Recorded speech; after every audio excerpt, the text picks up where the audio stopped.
Apa kabar Sobat Swan? Baiklah, kali ini kita akan membahas lanjutan dari materi Structural Equation Modeling. Pada pertemuan sebelumnya, kita telah melakukan olah data menggunakan aplikasi Swan Statistik.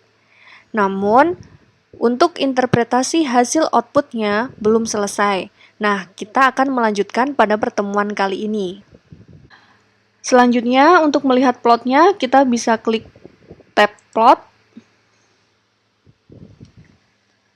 Berikut ini adalah hasilnya. Kemudian, plot ini bisa kita atur, ada pengaturannya. Nah, misalkan kita ingin mengatur labelnya pada bagian What Labels. Misalkan kita pilih label, maka yang akan muncul adalah hanya nama variabel dan nama indikator saja.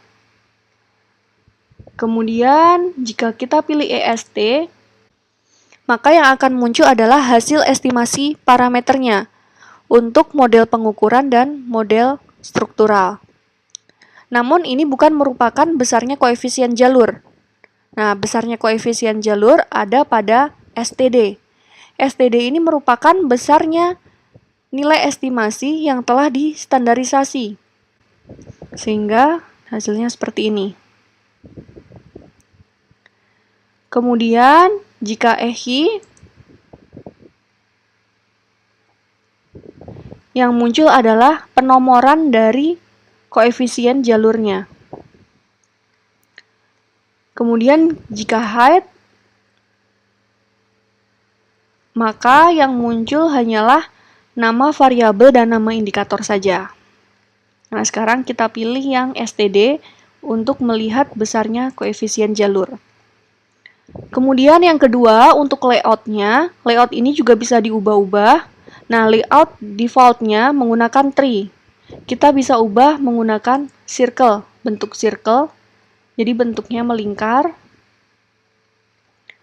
Kemudian kita bisa ganti juga dalam bentuk spring. Bentuknya seperti ini. Agar lebih menarik dan mudah dibaca, kita pakai yang tree.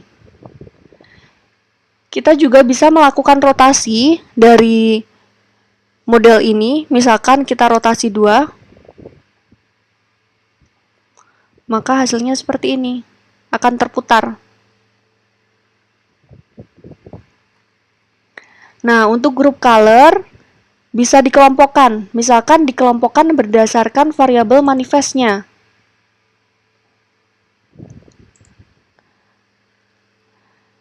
Berarti dikelompokkan berdasarkan indikatornya. Jadi setiap indikator memiliki warna yang hampir sama. Setiap indikator di dalam satu variabel memiliki warna yang senada. Kemudian jika kita pilih laten, yaitu berdasarkan variabel latennya, maka pengelompokannya variabel laten dan indikatornya memiliki warna yang sama. Kemudian kalau dalam bentuk manlat, nah ini warnanya acak. Tidak senada antara variabel laten dengan indikatornya. Kita pilih yang berdasarkan variabel laten agar mudah dibedakan. Nah, untuk stylenya juga bisa dipilih. Mau style RAM.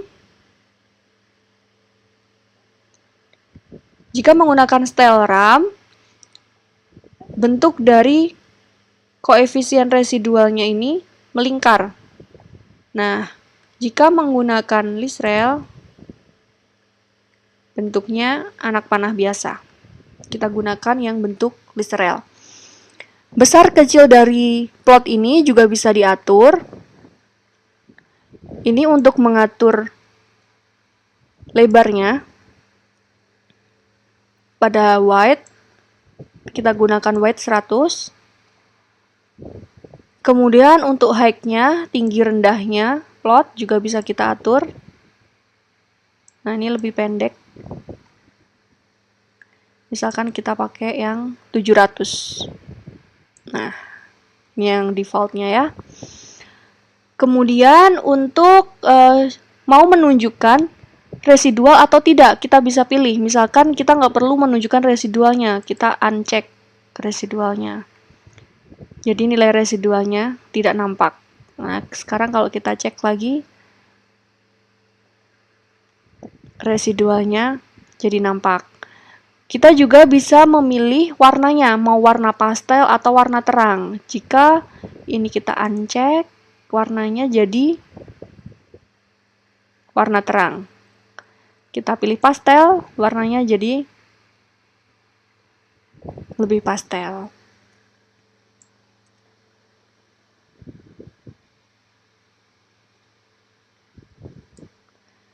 Nah, selanjutnya kita kembali pada output. Langkah pertama yang harus kita lakukan dalam melakukan analisis SEM adalah melakukan uji validitas dan reliabilitas untuk memastikan bahwa seluruh indikator telah mampu merefleksikan variabel laten. Nah, uji validitas ada pada tab FD. Kita lihat pada bagian validity. Laten adalah nama variabel latennya, item adalah nama indikatornya, dan LF adalah nilai loading faktornya. Kita ingat bahwa suatu indikator dikatakan valid apabila nilai loading faktornya lebih dari 0,5. Sekarang kita lihat di sini mana indikator yang belum valid. Untuk X1, nilai loading faktornya 0,49. Nilai ini sangat dekat dengan 0,5, sehingga kita akan menganggap X1 telah valid.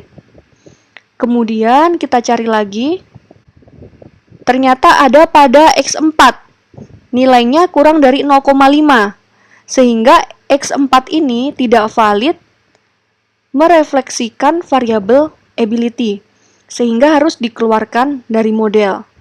Kita cari lagi, ternyata semua indikator kecuali X4 telah valid, sehingga X4 harus dikeluarkan dari model.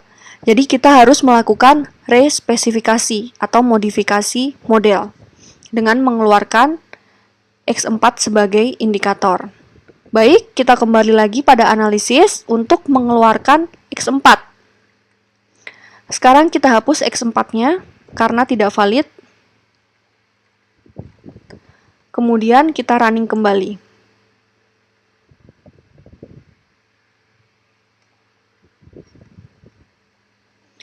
Kemudian kita lihat kembali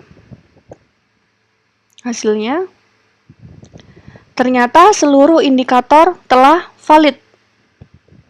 Nilainya telah lebih dari 0,5.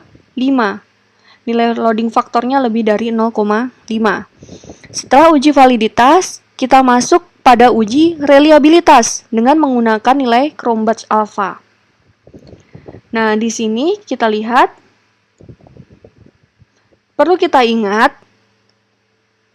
nilai Cronbach's alpha lebih dari 0,6 berarti variabel tersebut telah reliable.